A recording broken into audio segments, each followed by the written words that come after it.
नमस्कार दोस्तों, स्वागत है आपका मेरे YouTube channel relearn with doctor Ajay Jha में।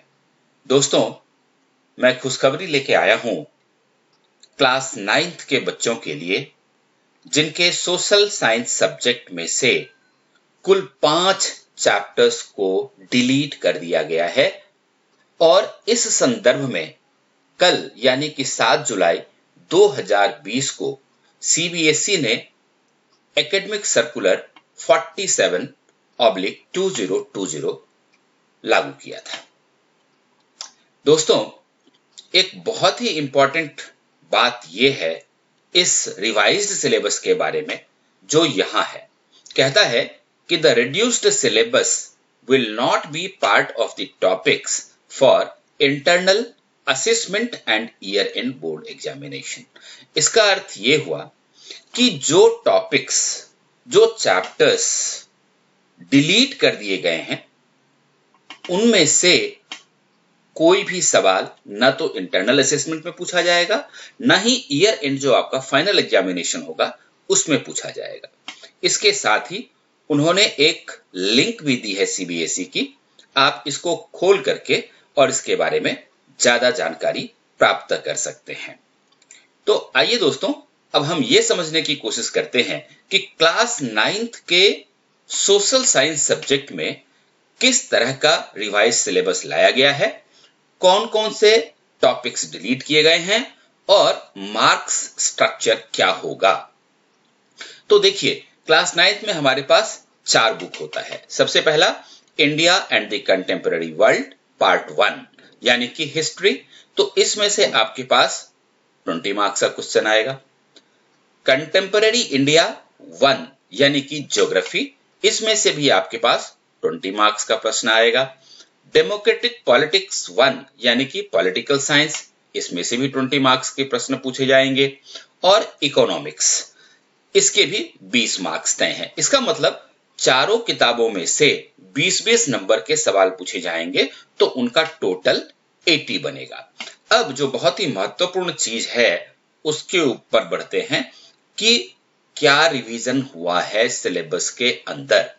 तो देखिए, सबसे पहले यूनिट 1 यानी कि India and the contemporary world part 1 जो है, यानी कि इतिहास जो है, उसमें सेक्शन 1 इवेंट एंड प्रोसेसेस, ये वाला जो सेक्शन है, इसमें 3 थीम है और ये तीनों theme, all the 3 themes are compulsory. यानी कि सेक्शन 1 में हमारे पास 3 चैप्टर्स हैं। Chapter 1 French revolution, chapter 2 Russian revolution और chapter 3 Nazism and the rise of Hitler.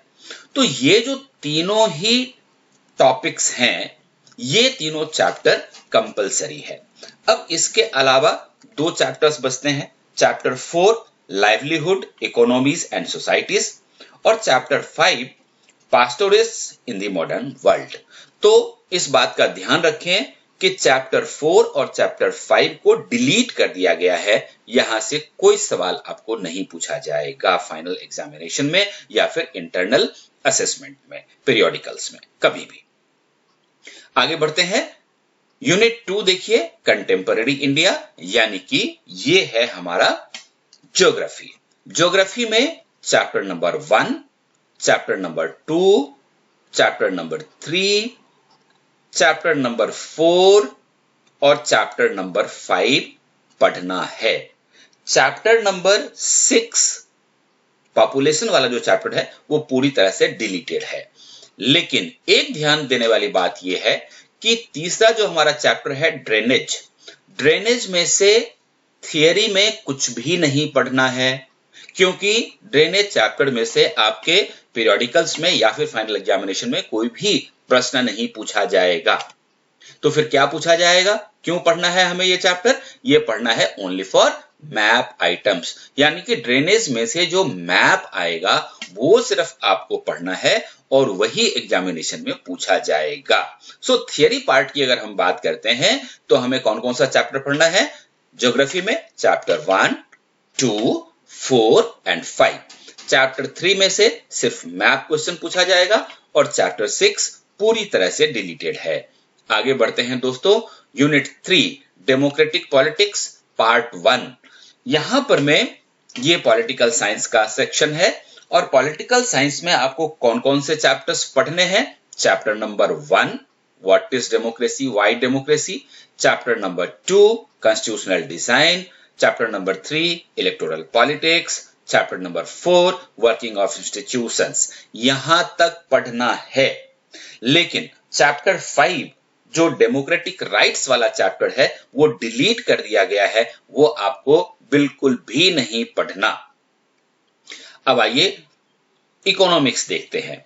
Economics में chapter number 1 story of village Palampur, chapter number 2 people as resource, chapter number 3 poverty as challenge. ये 3 chapter आपको पढ़ना है। लेकिन ये जो चौथा चैप्टर है फूड सिक्योरिटी इन इंडिया वाला, वो चैप्टर डिलीट कर दिया गया है, तो वो आपको बिल्कुल भी नहीं पढ़ना है। तो ये थी जानकारी रिवाइज्ड सिलेबस के बारे में और जो चैप्टर्स डिलीट कर दिए गए हैं। अब एक अलग जो सेक्शन होता है वो प्रोजेक्ट वर्क का होता है। तो प्रोजेक्ट वर्क देखिए आपका 5 मार्क्स के लिए होगा। और प्रोजेक्ट बनाना किस सब्जेक्ट के ऊपर है, तो प्रोजेक्ट हमें डिजास्टर मैनेजमेंट के ऊपर बनाना है। अब ये जो 5 नंबर का आप प्रोजेक्ट बनाएंगे उसका मार्किंग डिवीजन किस तरह से होगा, तो ये डिटेल यहां दिया हुआ है। देखिए कि आपके प्रोजेक्ट के कंटेंट एक्यूरेसी के लिए, ओरिजिनलिटी के लिए और एनालिसिस के लिए 2 मार्क्स मिलेंगे। प्रेजेंटेशन और क्रिएटिविटी के लिए भी 2 मार्क्स मिलेंगे और वाइवा वोस यानी कि इंटरव्यू जो लेता है आपका टीचर, उसके लिए आपको 1 मार्क मिलेंगे। सो ये टोटल 5 मार्क्स बन जाते हैं। प्रोजेक्ट के बारे में 2 चीज ध्यान रखना बहुत जरूरी है। नंबर 1 कि ये सबसे पहले इको फ्रेंडली प्रोडक्ट से ही बनाया जाना चाहिए, प्लास्टिक वगैरह यूज ना करें। और दूसरा ये हैंड रिटन होना चाहिए। ये बहुत इंपॉर्टेंट है दोस्तों, इसका ध्यान रखिएगा। और जहां तक इंटरनल असेसमेंट की बात है तो आपको पता ही है कि 80 नंबर का थ्योरी और इंटरनल असेसमेंट 20 मार्क्स का होगा। और इस 20 मार्क्स का डिवीजन किस तरह से होगा देख लीजिए। पीरियडिक असेसमेंट जो आपके 10 मार्क्स का होगा, उसमें 2 तरह के आपके असेसमेंट होंगे। एक होगा पेन पेपर टेस्ट जो 5 मार्क्स का होगा और दूसरा असेसमेंट होगा जो 5 मार्क्स का होगा। और आगे बढ़ते हैं तो हम देखते हैं पोर्टफोलियो 5 मार्क्स का होगा और सब्जेक्ट इनरिचमेंट एक्टिविटी 5 मार्क्स का होगा जिसमें आप प्रोजेक्ट करेंगे। तो दोस्तों ये थी जानकारी लेटेस्ट सिलेबस के बारे में जो क्लास 9 सोशल साइंस के लिए सीबीएसई ने जारी की है। अब मैं आपके लिए इसी सिलेबस के अनुसार आपके सोशल साइंस के अलग अलग सब्जेक्ट्स के ऊपर वीडियो बनाता रहूंगा, आपको पढ़ने के लिए डालता रहूंगा और आप खेल खेल में सीखते रहेंगे। तो दोस्तों हैप्पी लर्निंग्स, थैंक यू।